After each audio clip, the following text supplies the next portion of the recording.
నమస్కారం NSTV news కి స్వాగతం. నా పేరు సంధ్య. ముందుగా వార్తల్లోని ముఖ్యాంశాలు. పేదలకు నోటీసులు ఇచ్చారు. రేవంత్ రెడ్డి వీళ్ల జోలికి వస్తే ఖబర్దార్. ప్రొఫెసర్ నాగేశ్వర్ లాంటి వాళ్లకు ఒక్క కన్వెన్షన్ మాత్రమే కనిపిస్తుంది. ఈ పేదలకు ఎందుకు నోటీసులు ఇచ్చినట్టు?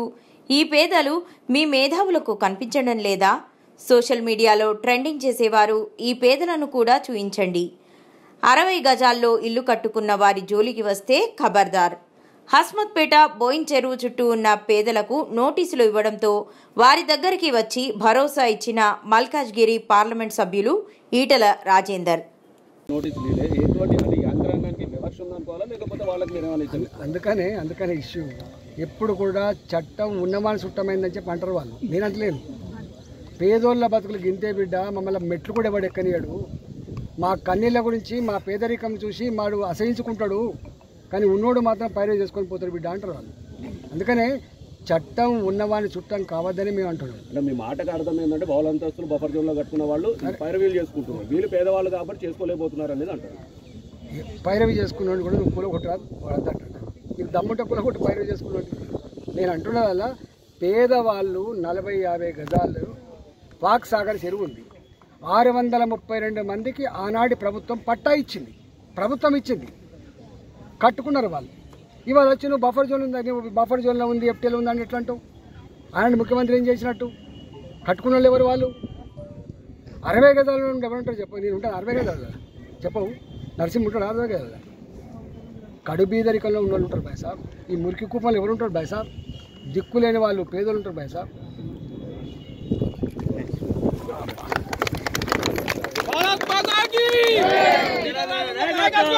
భారత్ మాతా కీ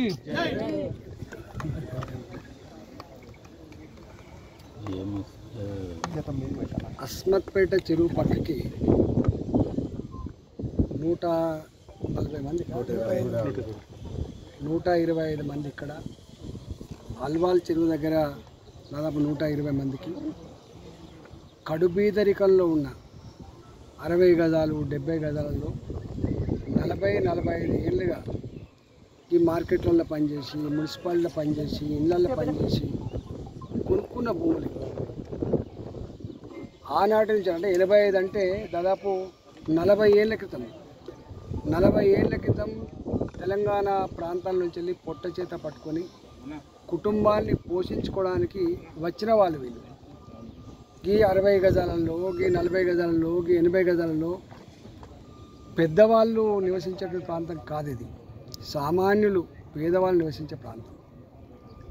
ఈ మధ్య హైడ్రా వచ్చిన తర్వాత ఎవరు, ఏ పార్టీ వాళ్ళు కానీ, ఏ నాయకులు కానీ చెర్లు ఉండకూడదని, చెర్లలోకి వచ్చే కాలువలు, వాగులు ఉండకూడదని కోరుకుంటోళ్ళు కాదు. చెర్లు ఉండాలని, చెర్లల్లో నీళ్లు మంచిగా ఉండాలని, మంచి భూగర్భ జలాలు ఉండాలని, మంచి ఎకలాజికల్ బ్యాలెన్స్ ఉండాలని కోరుకుంటుంది. కానీ ఇక్కడ ఈ రేవంత్ రెడ్డి గారు ఇవాళే రాష్ట్రం ఏర్పడ్డట్టుగా, ఇవాళే వారే ముఖ్యమంత్రి మొట్టమొదటి అయినట్టుగా వారు చేస్తున్న ప్రకటన చూస్తూ ఉంటే ఇలా బాధ అనిపిస్తూ ఉంది.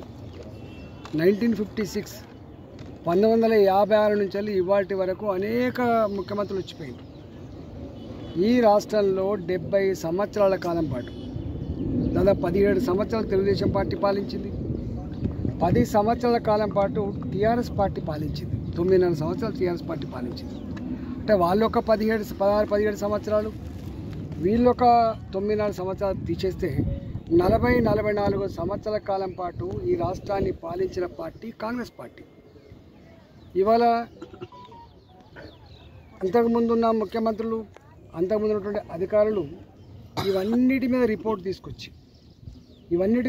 తీసుకొచ్చి పేదల ఇళ్లకు విఘాతం కలగని పద్ధతులలో చెరువులకు కట్టలు పోసి, చెరువులకు సంబంధించినటువంటి నీళ్ళన్నీ కూడా బయటికి వెళ్ళిపోయే మార్గాలు వెతికిన తర్వాత ఇవాళ వచ్చి ఏదో కన్వెన్షన్ కూలగొడుతున్నా అని చెప్పి సోషల్ మీడియాలో పెట్టించుకొని పేరు తెచ్చుకునే ప్రయత్నం చేస్తున్నారు. కానీ చాలామంది తెలియని అంశం ఏంటంటే, కొట్టేదో ఒకటో రెండో పెద్దోళ్ళే కానీ నోటీసులు ఇచ్చి 100 మందికి నోటీసులు ఇచ్చింది మాత్రం పేదవాళ్ళకు.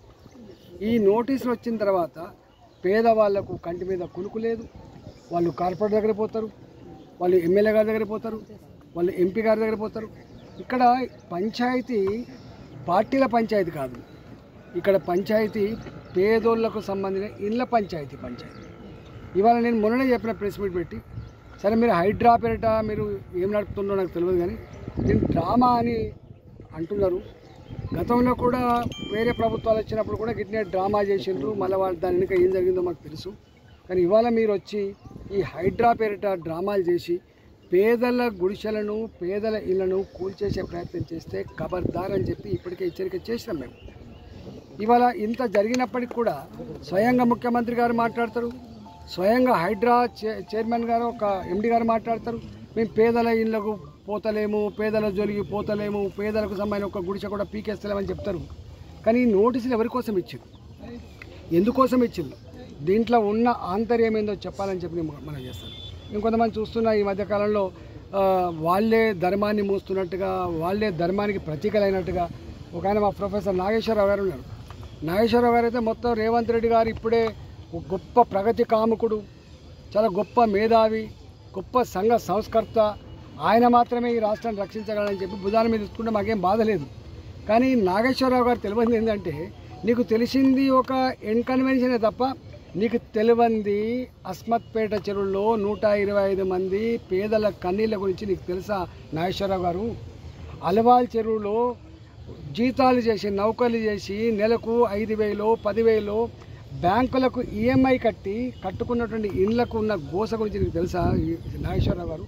ఇవాళ సూడో మేధావులు, కొంతమంది సోషల్ మీడియాలో ఆ ట్రెండింగ్ కోసం ఆశపడే వాళ్ళు, అప్పటికప్పుడు ఏదో పెద్ద హీరోలు అని చెప్పి పేరు తెచ్చుకునే వాళ్లకు ఈ పేదల గురించి తెలియదు. ఇలా సరూర్ నగర్ చెరువు, షఫీల్గూడ చెరువు, ఇవాళ అస్మత్పేట చెరువు, అల్వాల్ చెరువు, ఒక్క మాటలో చెప్పాలంటే ఈ మల్కాజిరి పార్లమెంటు పరిధిలో వందల చెర్ల కింద ఉన్నటువంటి పేదల కన్నీళ్ళ బాధ గురించి ఇప్పటికే నేను ప్రస్తావించే ప్రయత్నం చేసిన. నేను ఈ ప్రభుత్వాన్ని హెచ్చరిస్తా ఉన్నా, ఇలా నువ్వేదో సూదపూసలాగా, నువ్వేదో వచ్చే ధర్మాన్ని ఇప్పుడే పునరుద్ధరిస్తున్నట్లాగా, నువ్వేదో ఛాంపియన్ లాగా పోజు పెట్టే ప్రయత్నం చేయకు. పేదల జోలికి వస్తే మాత్రం ఖబర్దార్ అని చెప్పి హెచ్చరిస్తూ ఉన్నాం. నువ్వు అనుకుంటున్నావు చాలామందిని చూసింది పేదోళ్ళు, నిన్నే ముఖ్యమంత్రి కాదు, అనేక మంది ముఖ్యమంత్రిని చూసింది ఇక్కడ, అనేక ప్రభుత్వాలను చూసినా, ఇక్కడ అనేక పార్టీలను చూసిండ్రు, ఇవాళ నిన్ను కూడా చూస్తూ ఉన్నారు. పేదల జోలికి వస్తే మాడి మషైపోతారు, జాగ్రత్త. మీరు పేదలతో పెట్టుకునే ప్రయత్నం చేద్దని చెప్పి నేను హెచ్చరిస్తాను. ఇలా ఇవన్నీ కూడా మీ ప్రెస్ వాళ్ళు కూడా చెప్పాల్సింది, మరి ఎందుకు చేస్తలేరో కానీ అంత ఇన్కన్వెన్షన్ గురించి మాట్లాడుతున్నారు, అంత ఏదో కూలగొట్టినటువంటి ఇంకేదో పెద్దల గురించి మాట్లాడుతున్నారు. కానీ ఇన్ని సంవత్సరాలుగా ఉంటున్నటువంటి పేదల గాథల గురించి కానీ, వాళ్ళకు వచ్చిన నోటీసుల గురించి కానీ, ఆ నోటీసులు స్వీకరించిన తర్వాత వాళ్ళలో ఉన్నటువంటి ఆందోళన గురించి ఒక్కరు కూడా చెప్పకపోవడం బాధ అనిపిస్తూ ఉంది. నేను ఇవాళ మళ్ళీ ఒకసారి చెప్తున్నా, కొంతమంది రాజకీయ నాయకులు కూడా అదే పని కట్టుకొని షెర్ల చుట్టూ తిరుగుతున్నారు, కట్టల చుట్టూ తిరుగుతున్నారు. నేను అంటున్నా, షెర్ల చుట్టూ కాలువల చుట్టూ తిరిగేది ప్రభుత్వం తిరుగుతుంది, కానీ పేదల గూళ్ళ చుట్టూ తిరిగే ప్రయత్నం చేయండి, పేదల బాధ అర్థం చేసుకునే ప్రయత్నం చేయండి, పేదలకు అండగా ఉండే ప్రయత్నం చేయండి తప్ప ఇలా ఇట్లాంటి పిచ్చి పని చేస్తే మంచిది కాదని చెప్పి హెచ్చరిస్తా ఉన్నాం. భారతీయ జనతా పార్టీ, ఇప్పుడు నరసింహ గారు ఉన్నారు, టీఆర్ఎస్ పార్టీ, నేను భారతీయ జనతా పార్టీ ఎంపీని. ఇక్కడ ఇష్యూ ఇక్కడ పార్టీల ఇష్యూ కాదు. ఆయన 15 సంవత్సరాలు ఇక్కడ ఉంటున్నారు. వారు అడిగిన ఒక ప్రశ్న, కబ్జాల గురించి, మేము చెప్పినాం, కబ్జాల గురించి ఆనాడే కనుక పట్టించుకొని ఉంటే ఇలా ఇన్కన్వెన్షన్కి బాధ్యులు ఎవరైనా